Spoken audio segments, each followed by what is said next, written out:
నమస్తే, మీరు చూస్తుంది సుమన్ టీవీ. నేను మీ కీర్తి. ఈ రోజు మనతో పాటు ఉన్నారు ప్రముఖ జ్యోతిష్య పండితులు బ్రహ్మశ్రీ డాక్టర్ ప్రదీప్ జోషి గురుగారు. నమస్తే గురుగారు. శ్రీమాత్రే నమః. గురుగారు, లాస్ట్ టైం మనము వీడియో చేసినప్పుడు మీరు చెప్పున్నారు ఆగస్ట్ 18th తర్వాత నిజంగానే విపత్తులు వస్తాయి, వరదలు వస్తాయి, చాలా తెలుగు రాష్ట్రాలకి కొంచెం ప్రాబ్లమాటిక్గా ఉంటుందని. అన్నట్టు తూచా తప్పకుండా అయింది. అయితే ఇప్పుడు మళ్ళీ మనకి పాక్షిక చంద్రగ్రహణం సెప్టెంబర్ 18th నుండి. మరి ఈ ప్రభావం తెలుగు రాష్ట్రాలపైన, ఇతర దేశాలపైన, ముఖ్యంగా మన దేశం పైన ఎలా ఉండబోతుంది, విధి విధానాలు ఏం పాటించాలి అని మీ ద్వారా తెలుసుకోవాలనుంది. శ్రీ గురుభ్యో నమః. శ్రీమాత్రే నమః. రోగాన్ అశేషాన్ అపహాంసి తుష్టా రుష్టాతు కామాన్ సకలాన్ అభీష్టాన్ త్వామాశ్రితానాం న విపన్నరాణాం త్వామాశ్రితాం హ్యాశ్రయతాం ప్రయాంతి. సర్వాబాధా ప్రశమనం త్రైలోక్యస్యాఖిలేశ్వరి ఏవమేవ త్వయా కార్యం అస్మద్వైరి వినాశనం. శ్రీమాత్రే నమః. ఇందాక నేను చెప్పిన శ్లోకం ఏంటంటే, ఎవరైతే గనక అమ్మవారి యొక్క పాదములని, అమ్మవారి యొక్క చరణములను ఎవరైతే ఎల్లప్పుడూ నమ్ముకొని ఉంటారో వారికి ఎలాంటి విపత్తులు జరగవు. ఇది మొదలు మనము మనస్ఫూర్తిగా మనం దీన్ని ఓన్ చేసుకుందాం, అంగీకరిద్దాం. ఎందుకోసమంటే ఇప్పుడు వచ్చిన వరదలు చూసినా, ఇప్పుడు గుజరాత్లో వరదలు వచ్చాయి, వాయనాడ్ అయితే ఊర్లు కొట్టుకుపోయాయి, ల్యాండ్ స్లైడ్ వచ్చింది. కేదార్నాథ్లో అక్కడ కూడా ఊర్లు కొట్టుకుపోయాయి, చాలా సమస్యలు వచ్చాయి. ముంబైలో కూడా వర్షంతో చాలా బీభత్సం ఏర్పడింది. ఇప్పుడు రీసెంట్గా జైపూర్లో, రాజస్థాన్లో వరద బీభత్సం ఏర్పడింది. అంటే ఇక్కడ అక్కడ అని కాదు, ప్రతి చోట వరద బీభత్సాలు జరుగుతున్నాయి. ఎందుకు జరుగుతున్నాయి అని అంటే, మానవ తప్పిదాలు చాలా అనంతం. ఫర్ ఎగ్జాంపుల్ ఏం లేదు, పక్కవాడికి ఏదైనా కష్టం వస్తే నువ్వు చూడట్లా. ఎవడి కష్టం వచ్చినా వాడికే కదా, నాకు లేదు కదా అని మనం అనుకుంటున్నాం. ఇప్పుడు ఈ యొక్క ప్రపంచం అనేది కూడా ప్రకృతి దృష్టిలో భూమిలో ఉండే ప్రజలందరూ చూస్తుంది ప్రకృతి. సో ఇప్పుడు ఇది నా శరీరం, ఇక్కడ నాకు పాము కుట్టింది కదా, ఇది నా చిటికెన వేలే కదా, చిటికెన వేలకి కుట్టింది, నాకు కుట్టలేదు అని అనుకుంటే విషం మెల్లిగా పాకి శరీరానికి మొత్తం వస్తుంది. సో ఆ చిటికెన వేలికి మనం ట్రీట్మెంట్ చేయాలి. అట్లాగే ప్రకృతిలో ఎక్కడ ఏ అనర్థం జరిగినా ప్రకృతికి మనం ఏదైతే విఘాతం ఏదైతే కల్పిస్తామో దాని యొక్క ప్రభావం అందరి మీద పడుతుంది. అది మనకి ఈ యొక్క గ్రహాలు మనకి సూచిస్తాయి. ఇప్పుడు గ్రహస్థితులు ఈ సంవత్సరం బాగాలేదు. ఇప్పుడు మనకి జ్యోతిష్ శాస్త్రంలో ఒక గొప్ప గుణం ఏంటంటే, సంవత్సరం పేరుతోటే ఆ సంవత్సరం అంతా ఎలా ఉంటుంది అనేది మనకు చెప్పేస్తుంది. మనకప్పుడు ఏమొచ్చింది, వికృతి నామ సంవత్సరం వచ్చింది. ఏమైంది, వికృతం మొత్తం జరిగింది. తర్వాత శార్వరి అంటే అందరి జీవితాలన్నీ కూడా చీకట్లోకి వెళ్ళిపోయాయి. తర్వాత ప్లవనామ సంవత్సరం, జీవితాలు మారాయి. శోభకృతనామ సంవత్సరం, పోయిన సంవత్సరం జీవితాలు బాగుపడ్డాయి, అందరి జీవితాలు బాగుపడ్డాయి, అందరూ ఆనందంగా ఉన్నారు. ఇప్పుడు ఏంటి అంటే క్రోధి నామ సంవత్సరం. అంటే ప్రకృతి ఏం చేస్తుంది, కోపం చూపిస్తుంది. సో ప్రకృతి యొక్క ప్రకోపాన్ని మనము భరించవలసిందే. ఇది జరుగుతుంది. ఇది క్రోధినామ సంవత్సరం. క్రోధినామ సంవత్సరంలో విశేషంగా 2 సూర్యగ్రహణాలు, 2 చంద్రగ్రహణాలు.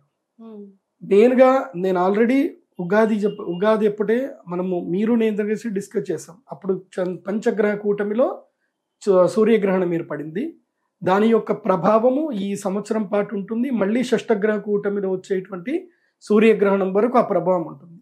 మళ్ళీ ఏప్రిల్లో సూర్యగ్రహణం రాబోతుంది. ఎప్పుడు షష్టగ్రహ కూటమితో కూడుకున్న సూర్యగ్రహణము ఏప్రిల్ 2025లో వస్తుంది. అప్పటి వరకు క్రోధినామ సంవత్సరం యొక్క క్రోధము ప్రభావం ఉంటుంది. ప్రకృతి యొక్క క్రోధ ప్రభావము ఈ యొక్క భూమండలం పైన ఉంటుంది.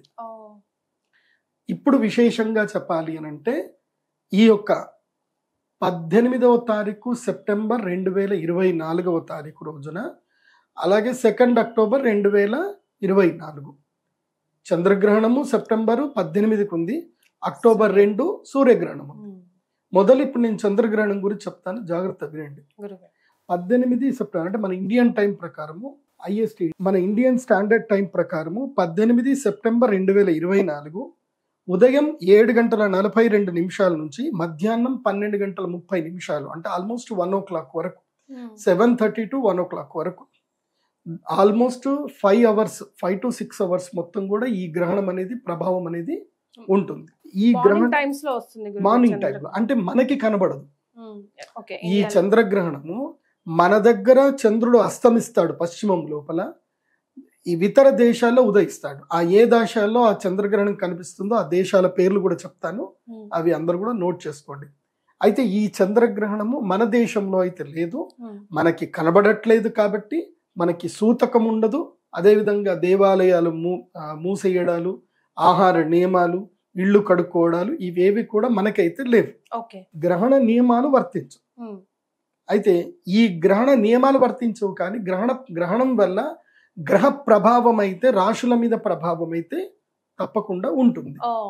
ఈ గ్రహణము ఎప్పుడైతే జరుగుతుందో, ఈ గ్రహణము జరిగిన తర్వాత ఈ గ్రహణానికి సంబంధించిన ముహూర్తాన్ని బట్టి ఆ ఏదైతే సందర్భంలో గ్రహణం ఏర్పడిందో ఆ కుండలిని బేస్ చేసుకొని ఆ కుండలి ప్రకారం కొన్ని రాశుల వారికి కీడు ఉంటుంది, కొన్ని రాశుల వారికి మేలు ఉంటుంది. ఆ తర్వాత కొన్ని విపత్తులు జరుగుతాయి, కొన్ని లాభాలు కూడా జరుగుతాయి. నష్టము జరిగింది అని అంటే ఒక దగ్గర లాభం కూడా జరుగుతుంది. లాభము నష్టం రెండూ ఉంటాయి. సో ఇప్పుడు ఉదాహరణకి వరదలు వచ్చేసాయి, కొట్టుకుపోయాయి, ప్రజలకు నష్టం జరిగింది.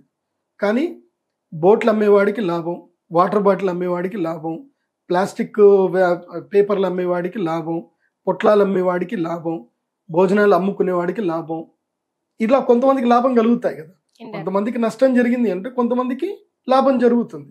ఇది జరిగింది, ఇన్సూరెన్స్ వాడికి నష్టము, ఎవరైతే వెహికల్స్ రిపేర్ చేస్తారో వాళ్ళకి లాభం.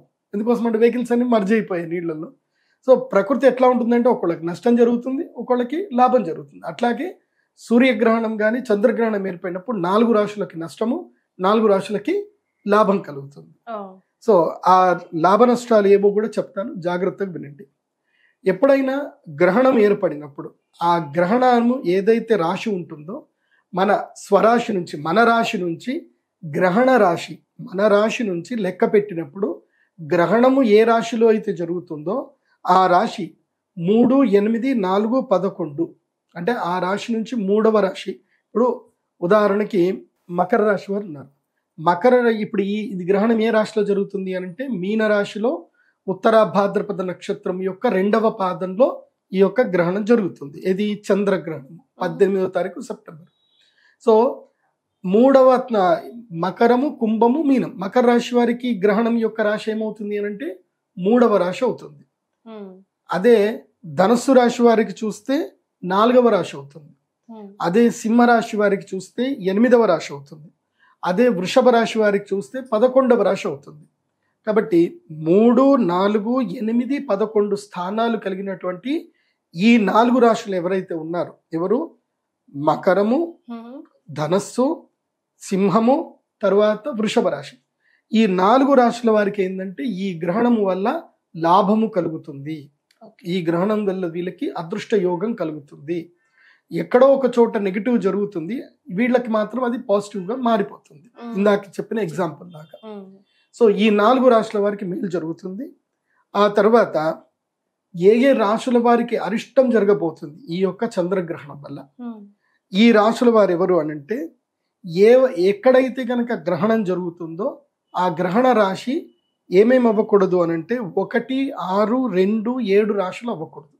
1, 6, 2, 7 ఈ రాశులు అవుతే గనక వాళ్ళకి ఈ గ్రహణము అరిష్టము. ఎవరెవరికి అనంటే 1వ స్థానం. 1వ స్థానం అంటే స్వరాశి, తమ రాశిలోనే గ్రహణం జరగబోతుంది. కాబట్టి ఎవరికి అనంటే మీన రాశి వారికి అరిష్టము. అందులోపల ఉత్తర భాద్రపద నక్షత్రం వారికి గండకాలము, ఉత్తర భాద్రపద నక్షత్రం వారికి మంచిది కాదు ఈ గ్రహణము. 2వ స్థానము. సో మీన రాశికి 2వ స్థానం ఎవరు అవుతారు అంటే కుంభరాశి వారికి మీన రాశి 2వ స్థానం అవుతుంది. కాబట్టి కుంభరాశి వారికి కూడా ఈ గ్రహణము అరిష్ట ఫలదాయకము. ఆ తర్వాత 7వ స్థానమైనటువంటి కన్యారాశి వారికి కూడా ఈ గ్రహణము అరిష్టప్రదం అవుతుంది. కన్యారాశి వారికి కూడా ఈ గ్రహణము మంచిది కాదు. అదేవిధంగా 6వ స్థానమైనటువంటి తులారాశి వారికి కూడా ఈ గ్రహణము మంచిది కాదు.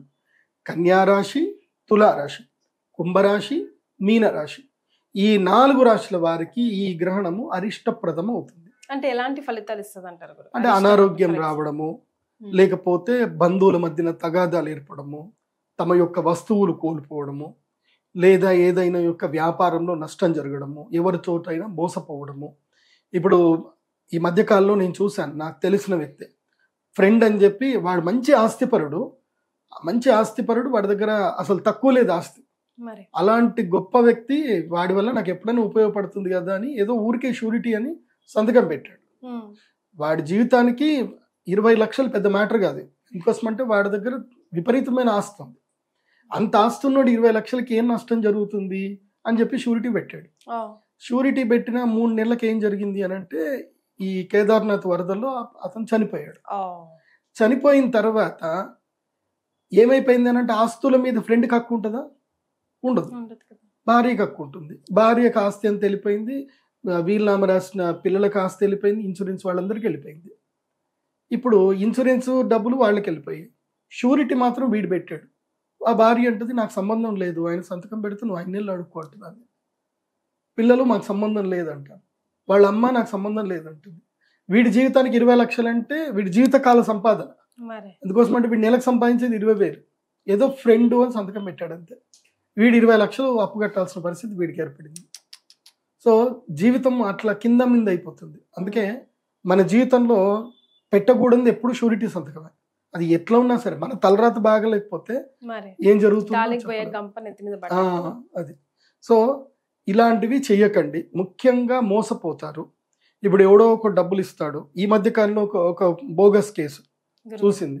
వాడేదో సిఎస్ఆర్ ఫండ్ ఇస్తాం మీకు, మా దగ్గర బోలే డబ్బులు ఉన్నాయి అని బ్యాంక్ స్టేట్మెంట్ చూపించి మేము ఈ ఫండ్ కేవలము మంచి వాళ్ళకే ఇవ్వాలి, ఎవరైనా మంచి పనులు చేసే వాళ్ళకి ఇవ్వాలి, మేము మీకు ఇస్తాము, కాకపోతే మాకు ఛార్జెస్ అవుతాయి, మీకు 10 కోట్లు ఇస్తాము అని చెప్పి 10 లక్షలు మీరు మొదలు ఇవ్వాలని చెప్పి 10 లక్షలు మాకు బ్లాక్ ఇస్తే మీకు వైట్ 10 కోట్లు వస్తాయి, మీరు ఖర్చు చేసుకోండి, మీరు 5 కోట్లు ఖర్చు పెట్టుకోండి, మాకు ఆ 10 లక్షలు మినహాయించి 5 కోట్లు ఇవ్వండి అని చెప్పి బ్యాంక్ స్టేట్మెంట్ అవి చూపించి వీళ్ళకి ఏం తెలుసు అని 10 లక్షలు ఇచ్చారు.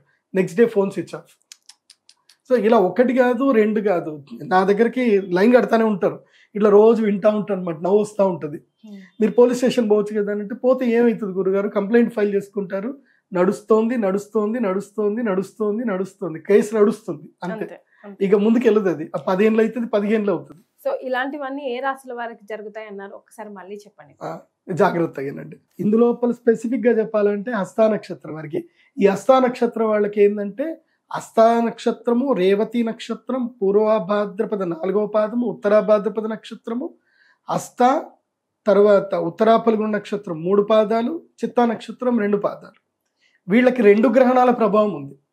నేను మళ్ళీ చెప్తున్నాను, ఉత్తరాభాద్రపద 4వ పాదము, పూర్వభాద్రపద 4వ పాదము, ఉత్తరాభాద్రపద రేవతి నక్షత్రం, ఈ 3 నక్షత్రాలు. అలాగే ఉత్తరా ఫల్గుణ నక్షత్రం 3 పాదాలు, హస్తా నక్షత్రం కంప్లీట్గా, తర్వాత చిత్తా నక్షత్రం 2 పాదాలు. అంటే మీనరాశి వారికి, కన్యా రాశి వారికి ఈ 2 గ్రహణాలు దెబ్బ కొడతాయి. అంటే ఈ నెల రోజులు మీనరాశి వారు, కన్యా రాశి వారు ఏం చేయాలంటే తిన్నామా, పడుకున్నామా, సినిమా చూస్తున్నామా, ఏమైనా వీడియోలు చూసామా, ఎవరితోటి ఫోన్ మాట్లాడకూడదు, ఎవరికి ఏ ప్రామిస్లు చేయకూడదు, ఎక్కడికి ట్రావెల్ చేయకూడదు, తిన్నామా పడుకున్నామా తెల్లారిందా. ఎవరికి? కన్యా రాశి వారికి, మీనరాశి వారికి సెప్టెంబర్ 18వ తారీఖు నుంచి అక్టోబర్ 18వ తారీఖు వరకు కన్యా మీన రాశుల వాళ్ళు సైలెంట్గా ఉండాలి. ఎంత సోషలైజ్ అవ్వకుండా అంత ఉండాలి. మీ మీద అబాండాలు ఇస్తారు, మీరు ఏదో తప్పులు చేశారనో ఏదో జరిగిందనో మీ మీద అబాండాలు ఇస్తారు. మీరు దేనికి రెస్పాండ్ అవ్వకండి, మీడియాలోకి రాకండి, ఎవరికి సమాధానాలు చెప్పకండి. అది బాగా గుర్తుపెట్టుకోండి.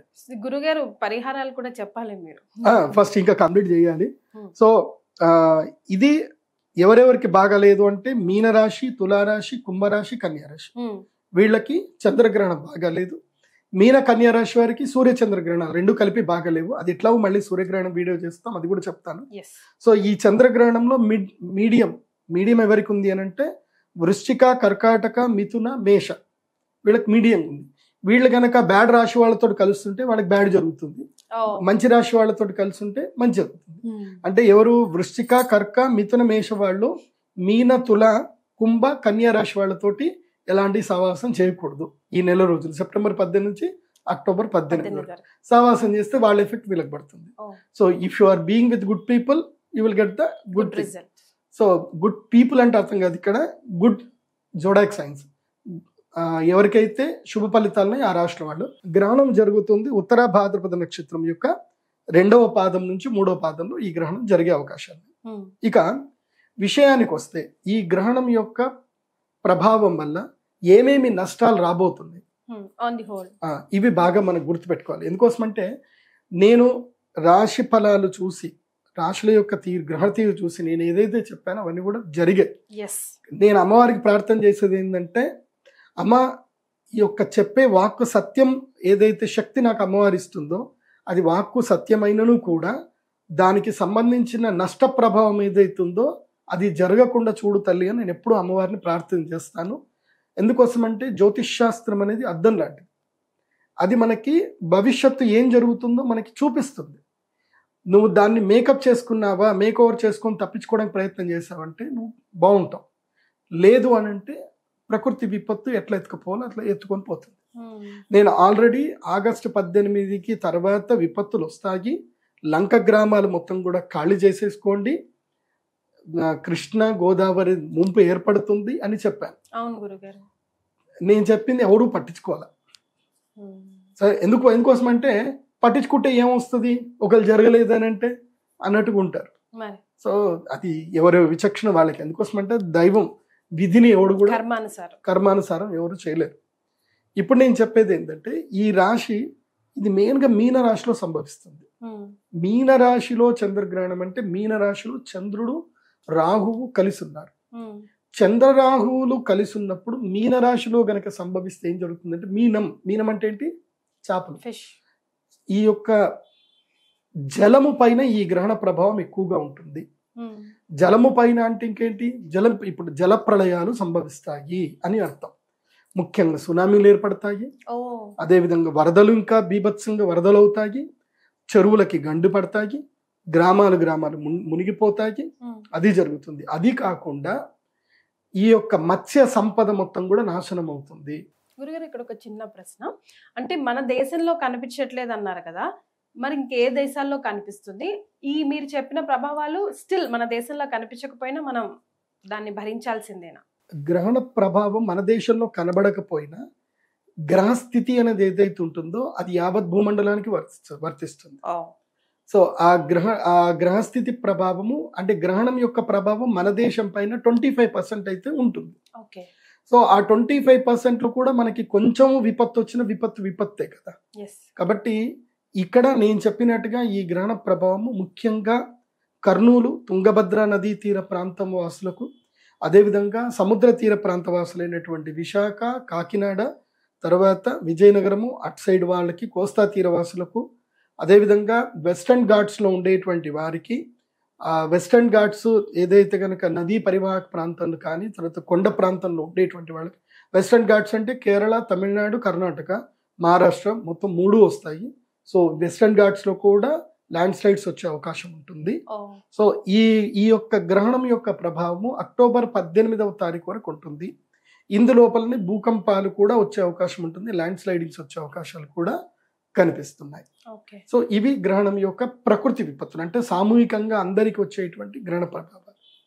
మరి ఈ గ్రహణ ప్రభావానికి రెమెడీ ఏమిటి, ఏం పరిష్కారాలు ఏం చేసుకోవాలి అని అంటే, దైవధ్యానం తప్పకుండా చేసుకోండి. ఇంట్లో ఉండండి, దైవధ్యానం చేసుకోండి.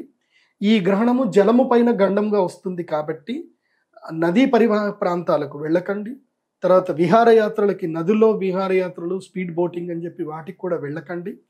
అదేవిధంగా మేము అన్ని ప్రికాషన్ తీసుకున్నామండి అన్నీ అనుకున్నా వేస్ట్. ఎందుకోసం అంటే మొన్న ఈ మధ్యలోనే నంద్యాల దగ్గర ఒక పెద్ద పోలీస్ ఆఫీసర్ వాళ్ళ పిల్లలే విహారయాత్రకని వెళ్ళారు బోట్లో. లైఫ్ జాకెట్ వేసుకున్నారు, అన్ని వేసుకున్నారు. వాళ్ళ దురదృష్టం ఏందనంటే లైఫ్ జాకెట్ వల్లనే వాళ్ళు చనిపోయారు. అది ఎందుకోసం అంటే ఆ బోట్ తిరగబడిన బోట్ వాళ్ళ మీదే పడింది. సో ఆ బోట్లో నుంచి వీళ్ళు బయటకు రావాలంటే మునిగి బోట్లో నుంచి బయటకు రావాలి. వీళ్ళు మునుగుదామంటే లైఫ్ జాకెట్ మునగడానికి ఛాన్స్ ఇవ్వట్ల.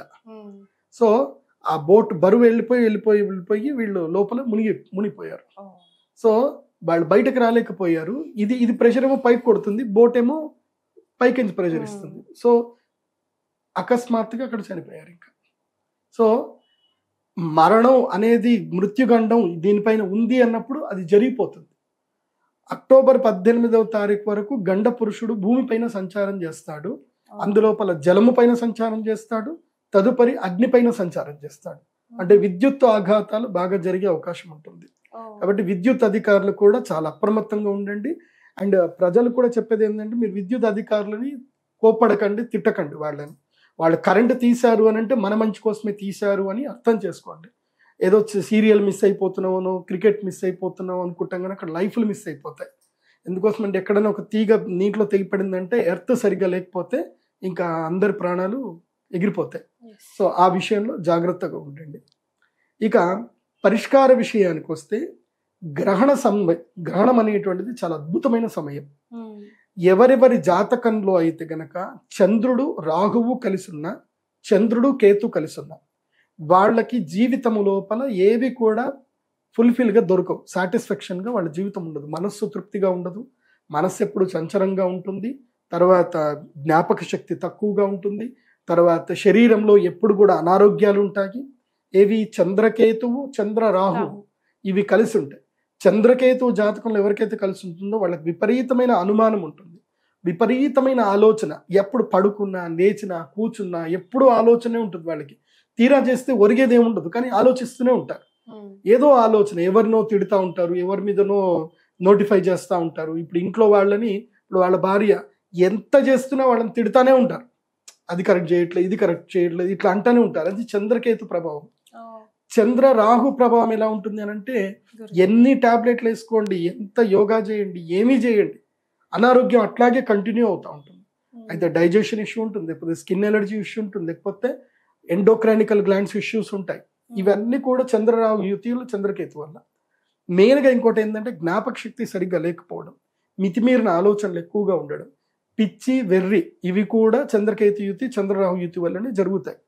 ఇంకోటి, ఎవరైతే గనక ఇది చాలా జాగ్రత్త వినండి, ఎవరైతే గనక పిల్లలు గ్రహణం సమయంలో, అంటే ఇప్పుడు ఈ సెప్టెంబర్ 17, 18కేమో చంద్రగ్రహణం ఉంది, అక్టోబర్ 2కేమో సూర్యగ్రహణం ఉంది. ఎప్పుడు గుర్తుపెట్టుకోండి, చంద్రగ్రహణము సూర్యగ్రహణం ఇవి రెండు కూడా అయింది అని అంటే కలిసే వస్తాయి. అంటే 15 రోజుల గ్యాప్ లోనే వస్తాయి తప్పకుండా. ఇటు సూర్యగ్రహణం వచ్చింది అని అంటే తర్వాత చంద్రగ్రహణం పక్కా గ్యారంటీకి వస్తుంది. సో అందులో ఒక డౌట్ లేదు. ఈ మధ్య కాలంలో ఎవరైనా పుడితే దీన్ని సంధి కాలము అంటారు, గ్రహణ సంధి కాలము అంటారు, దీన్ని గ్రహణ వేద కాలం అని కూడా అంటారు. ఎవరైతే ఈ గ్రహణ వేద కాలంలో పుడతారో వాళ్ళ జీవితంలో వాళ్ళకి అదృష్టం రాదు, వాళ్ళ జీవితంలో ఏ పనికి వెళ్ళినా వాళ్ళకి విఘ్నాలు జరుగుతూనే ఉంటాయి, జీవితంలో ఆనందం అనేది దొరకదు, ఏదో ఒక మూలకంగా వాళ్ళకి ఏదో ఒక వెలుతు వస్తుంది. అయితే కుటుంబ జీవితం బాగుండదు, లేదా ఆరోగ్య జీవితం బాగుండదు, లేకపోతే ఫినాన్షియల్ సపోర్ట్స్ ఉండవు, లేకపోతే ఇల్లు దొరకదు, లేదంటే వాహన గండాలు ఏవో జరుగుతూ ఉంటాయి. ఇలాంటి ఇబ్బందులు ఈ గ్రహణ వేదలు పుట్టినటువంటి వాళ్ళకు ఉంటాయి. సో మీరు ఏ డేట్ ఆఫ్ బర్త్ పుట్టారు, మీరు ఒకటి గుర్తుపెట్టుకోండి, మీ date of birth, time, place రాసుకోండి, మీ డేట్ రాసుకోండి, రాసుకొని pradeepjoshi.com వెబ్సైట్కి విజిట్ అయ్యి మీ యొక్క హోరోస్కోప్ని ఆర్డర్ చేసుకోండి. మీకు కుండలి వస్తుంది, ఆ కుండలి లోపల మీరు చూసుకోవాలి, లగ్న కుండలి, జన్మ లగ్న కుండలి అని టైటిల్ వస్తుంది. అందులోపల చంద్ర రాహు చంద్రకేతు కలిసి ఉన్నారో లేదో చూసుకోండి. ఆ బాక్స్లో చంద్రరాహు లేదా చంద్రకేతు కలిసి ఉంటే మీరు సెప్టెంబర్ 18వ తారీఖు రోజున మేమైతే పొద్దున పూట అంటే 7 గంటల నుంచి మధ్యాహ్నం 1 గంటల వరకు చంద్రగ్రహణ వేద పూజ చేస్తాం. సో దీన్ని చంద్రామృత సిద్ధి తంత్రము అంటారు. ఆ పూజ చేయటం వల్ల ఎందుకోసం అంటే అప్పుడు గ్రహణ వేద ఉంది కాబట్టి, ఇప్పుడు గ్రహణ వేద ఉన్న సందర్భంలో ఆ గ్రహానికి మీరు యజ్ఞము ద్వారా శక్తిని సమకూర్చగలిగితే మీకు తిరిగి ఆ శక్తితోటి ఆ గ్రహణ వేద పీడ అనేది మీకు తొలగిపోతుంది. కాబట్టి 18వ తారీఖు రోజున ఉదయం మేము చంద్రామృత సిద్ధి తంత్రం మేము చేస్తాం. ఆ చంద్రామృత సిద్ధి తంత్రానికి రావాలి. ఒక ప్రత్యేకమైన శివలింగం ఉంటుంది, చంద్రామృత శివలింగం అని ఒక ప్రత్యేకమైన లింగం ఉంటుంది. ఆ శివలింగం ఇచ్చిన తర్వాత దాన్ని సిద్ధి చేసుకున్నట్లయితే వాళ్ళకి జీవితంలో ఆ యొక్క చంద్రగ్రహానికి సంబంధించిన దోషాలు క్రమేపీ తొలగిపోయే అవకాశం ఉంటుంది. కాబట్టి ఈ చంద్రగ్రహణానికి గర్భవతులు ఇచ్చేయాలి. గురుగారు, మరి గర్భవతులు ఎలాంటి నియమాలు పాటించాలి? మన దేశంలో ఉన్న సుమన్ టీవీ ఇతర దేశాల వాళ్ళు, రాష్ట్రాల వాళ్ళు కూడా చూస్తూ ఉంటారు కాబట్టి ఎలాంటి నియమాలు పాటించాలి? ఈ గ్రహణము మన దేశంలో అయితే కనబడదు కాబట్టి గ్రహణ నియమాలు ఏవి వర్తించవు. భోజన నియమాలు కానీ, ఆ తర్వాత ఇల్లు కడుక్కోవడాలు కానీ ఏమి లేవు. కానీ గర్భిణీ స్త్రీలకు మాత్రం వేదం ఉంటుంది. 3వ నెల నుంచి ప్రారంభం చేసుకొని 9వ నెల వరకు గర్భిణీ స్త్రీలకు వేద విపరీతంగా ఉంటుంది. ఓకే. 1వ నెల వాళ్ళకు కూడా ఉంటుంది కానీ అంత ఎఫెక్టివ్గా ఉండదు. కానీ 3వ నెల నుంచి 9వ నెల ఉన్నటువంటి వాళ్ళకి ఎఫెక్ట్ ఉంటుంది. కానీ నేను చెప్తున్నది ఏంటంటే కన్సీవ్ అయ్యారు, ప్రెగ్నెన్సీ కన్ఫర్మ్ అయ్యింది అని తెలిసిన ప్రతి ఒక్క స్త్రీమూర్తి ఈ యొక్క ఇంట్లోనే ఉండండి. 18వ తారీఖు రోజున మీరు 18వ తారీఖు అంటే ఇంకా 17 రాత్రి పడుకున్నారు అంటే 18వ తారీఖు మధ్యాహ్నం 2 గంటల వరకు పడుకోండి కంటిన్యూగా. నిద్ర లేవకండి, ఇంట్లోనే ఉండండి. ఇంట్లోకి వెలుగు రాకుండా చూసుకోండి, పడుకోండి అంతే. మీరు ఏ కష్టం వద్దు. కాకపోతే ఆహార నియమాలు ఏమీ లేవు, కమ్మగా తినొచ్చు, ఏదైనా తినొచ్చు, ఏదైనా చేయొచ్చు. ఎక్కువగా ఎక్స్పోజ్ అవ్వకండి, బయటకు రాకండి. ప్లస్ నాన్ వెజ్ తినకండి. ఈ రోజు మాత్రం నాన్ వెజ్ తినకండి, గుడ్డు కానీ నాన్ వెజ్ కానీ తినకండి. పాల పదార్థాలు అవాయిడ్ చేయండి. మామూలుగా ఫ్రూట్స్ తినండి, అన్నం తినండి, ఏవైనా తినండి, బయటకు రాకండి. మంచినీళ్ళు తాగుతున్న కృష్ణ మంత్రం చదువుకోండి. నమో నారాయణాయ లేదా నమశివాయ అనే మంత్రం చదువుకోండి. ఓంకారం చదవకూడదు గర్భిణీ స్త్రీలు. లేదా అన్నిటికన్నా అద్భుతమైన దివ్య మంత్రము శ్రీమాత్రే నమః. శ్రీమాత్రే నమః అని మనసులో జపం చేసుకుంటూ ఉండండి. ఫోన్లు దూరంగా పెట్టండి, రేడియేషన్కి ఫోన్లు దూరంగా పెట్టండి. టీవీలు చూడకండి, చక్కగా పడుకోండి, ఒకవైపు తిరిగి పడుకోండి. మంచి పుస్తకాలు చదవండి. ఎవరైనా